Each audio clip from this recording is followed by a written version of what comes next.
നമുക്ക് ഒരു സഹോദരിയുടെ ചോദ്യമാണ് അടുത്തത്. അവരുടെ അനിയത്തിക്ക് വേണ്ടിയിട്ടാണ് ചോദ്യം. അവരെ അനിയത്തി ഒരു പിന്നെ പ്രേമവിവാഹമാണ് അവർ നടത്തിയിട്ടുള്ളത്.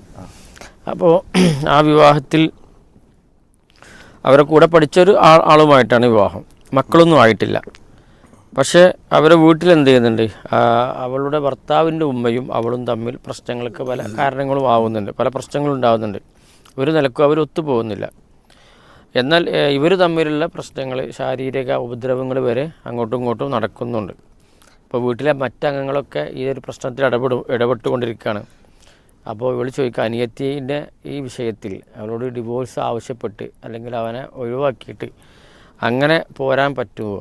വിവാഹമൊക്കെ വളരെ മാന്യമായിട്ടാണ് നടന്നിട്ടുള്ളത്, പ്രേമാണെങ്കിലും മാന്യമായി നടന്നത്. ഇനി അത് ഒഴിവാക്കിയിട്ട് പോരാൻ പറയാൻ പറ്റുമോ? അത് ഇസ്ലാമികപരമായി തെറ്റാകുമോ എന്നാണ് സഹോദരിയുടെ ചോദ്യം. ഇവിടെ നമ്മൾ മനസ്സിലാക്കേണ്ട ഒരു കാര്യം എന്ന് പറഞ്ഞാൽ, ഈ സ്ത്രീയും പുരുഷനും തമ്മിൽ കാണുകയോ സംസാരിക്കുകയോ എന്തെങ്കിലും ബന്ധപ്പെടുകയോ ഒക്കെ ചെയ്യുമ്പോൾ അവർക്ക് തമ്മിലൊരു അട്രാക്ഷൻ, ഒരു സ്നേഹം ഉണ്ടാകും. നമ്മൾ പല വഴിക്കും സ്നേഹം ഉണ്ടാകുന്നതിന് പലതര കാരണങ്ങളുണ്ട്. നിങ്ങൾക്ക് ജോലി തന്ന യജമാനോടൊരു സ്നേഹം ഉണ്ടാവാം, അയൽവാസിയോടൊരു സ്നേഹം ഉണ്ടാവാം, ഉമ്മയോടുണ്ടാകാം, വാപ്പയോടുണ്ടാകാം. അങ്ങനത്തെ ഒരു സ്നേഹമല്ല ഈ ആണും പെണ്ണും തമ്മിലുണ്ടാകുന്നത്. അത് തികച്ചും അവർ രണ്ടും വ്യത്യസ്തമായ സെക്സുകളാകുന്നതുകൊണ്ട്, വ്യത്യസ്തമായ ആളുകളാകുന്നതുകൊണ്ട് അവർക്ക് തമ്മിലുള്ള ഒരു കൂടിച്ചേരലിന് വേണ്ടിയുള്ള പ്രകൃതിപരമായി അള്ളാഹു നിശ്ചയിച്ചിട്ടുള്ള ഒരു സ്നേഹം, ഒരു ബന്ധമാണ് ഇവരിൽ വർക്ക് ചെയ്യണത്. ഈ ഒരു പ്രേമത്തിൻ്റെ പേരിൽ മാത്രം ഒരു വിവാഹം നടക്കുമ്പോൾ ആ പ്രേമം മനസ്സിൽ നിന്ന് നീങ്ങുന്നതോടുകൂടെ ആ വിവാഹം വെറുതെയാകും. അതാണ് ഇവിടെ സംഭവിക്കുന്ന കാര്യം. ഇവർ ഭാര്യ ഭർത്താക്കന്മാരായി ജീവിക്കണം വിചാരിച്ച് മുന്നോട്ട് പോയ ആളുകളല്ല.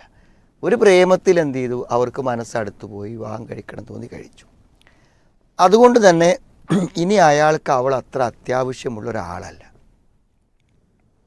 അതുകൊണ്ട് അയാളുടെ ഭാഗത്തുനിന്നൊരു നല്ല സമീപനങ്ങളില്ലാതെ പോകും. രണ്ടാമത്തൊരു കാര്യം എന്ന് പറഞ്ഞാൽ, എൻ്റെ മകൻ ഒരു വിവാഹം കഴിക്കണം, അവന് നല്ലൊരു പെണ്ണ് വേണം, അവൻ നല്ലൊരു കുട്ടിനെ കണ്ടെത്തണം. ഇതൊക്കെ നമ്മൾ ട്രൗസറിട്ട് നടക്കുന്ന പ്രായം മുതൽ ഉമ്മമാരെ ആലോചിക്കുന്ന കാര്യമാണ്. എന്നിട്ട് അവന് 20ഉം 25ഉം വയസ്സാകുമ്പോൾ അവൻ ഏതോ ഒരു പെണ്ണിനെ നമ്മളോട് ആലോചിക്കാതെ അന്വേഷിക്കാതെ അവൻ്റെ മാത്രം തീരുമാനമായി കൊണ്ടുവരികയാണ്. അപ്പോൾ ഇവർ പ്രേമിച്ചത് കൊണ്ട് ഇവളെ അവനിഷ്ടമായിട്ടുണ്ടായിരിക്കും. പക്ഷേ നമ്മുടെ മരുമകൾ എന്ന നിലയ്ക്ക് ഇവളെ നോക്കുമ്പോൾ ഇതാണിപ്പോൾ ഇങ്ങനത്തെ ഒരാളെ ഇപ്പോൾ എനിക്ക് മരുമകളായി കിട്ടിയത് എന്ന് അവരുടെ സെലക്ഷൻ അല്ലല്ലോ, അവർ പോയി നോക്കിയിട്ടില്ലല്ലോ, അവരുടെ അഭിപ്രായം പരിഗണിച്ചിട്ടില്ലല്ലോ. അപ്പോൾ അതുകൊണ്ട് തന്നെ വലിഞ്ഞു കയറി വരുന്ന ഇത്തരം പെൺകുട്ടികളെ സ്വീകരിക്കാൻ ഒരു കാരണവശാലും പ്രേമിക്കുന്ന കാമുകന്മാരുടെ മാതാപിതാക്കൾ എന്തല്ല തയ്യാറല്ല.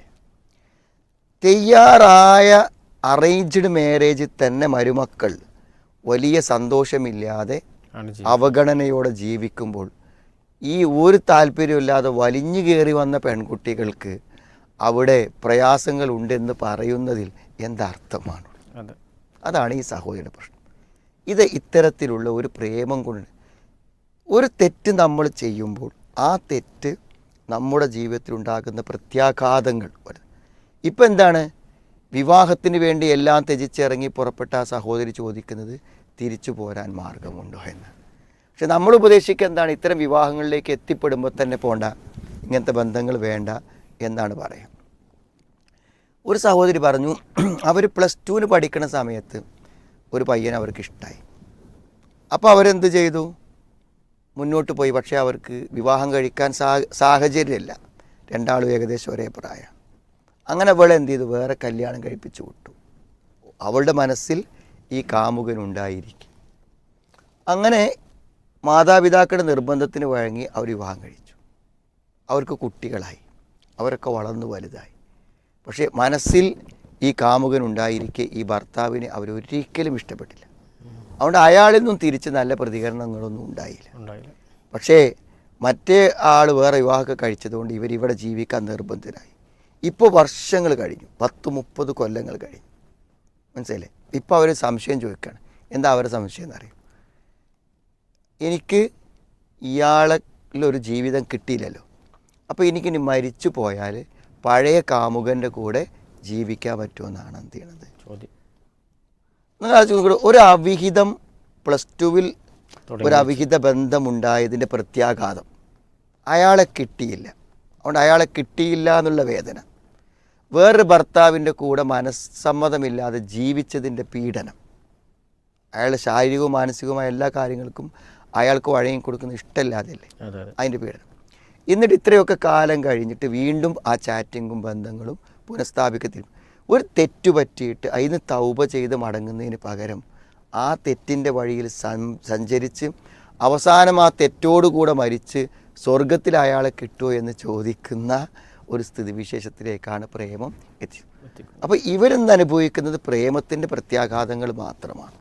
അതുകൊണ്ട് നമുക്ക് പറയാൻ പറ്റുക, ഒരു ഭർത്താവ് നിലയ്ക്ക് അയാളെ ഏറ്റെടുത്ത സ്ഥിതിക്ക് ഇനി അയാൾ സംരക്ഷിക്കുന്നില്ല, നോക്കുന്നില്ല, അല്ലെങ്കിൽ അയാൾക്ക് എന്തെങ്കിലും അവിഹിതങ്ങളുണ്ട്, ഇങ്ങനെ വിവാഹമോചനത്തിന് ലീഗലായി ഇസ്ലാമിക ശരീഅത്തിൽ വരുന്ന കാരണങ്ങളുണ്ടോ എങ്കിൽ അവർക്ക് വേർപിരിയാം. അതല്ലെങ്കിൽ പിന്നെ എന്ത് ചെയ്യാണ്, ഒരു തൊലാക്ക് ചോദിക്കുക എന്നുള്ളതൊരു പെണ്ണിന് പരലോകത്ത് വലിയ കുറ്റം കിട്ടുന്ന കാര്യമാണ്. കാരണം ഉണ്ടെങ്കിൽ പറ്റും, അത് നമുക്ക് എന്താണെന്നറിയില്ല. അതിന് മാത്രം അവർ പറയണം എന്തുകൊണ്ട് അയാളുടെ കൂടെ ജീവിച്ചുകൂടാ എന്നതിൻ്റെ കാരണങ്ങൾ വ്യക്തമാണെങ്കിൽ, അത് മതപരമായ വിഷയങ്ങളോട് യോജിക്കുമെങ്കിൽ അവർക്ക് വേർപിരിയാമെന്ന് മാത്രം.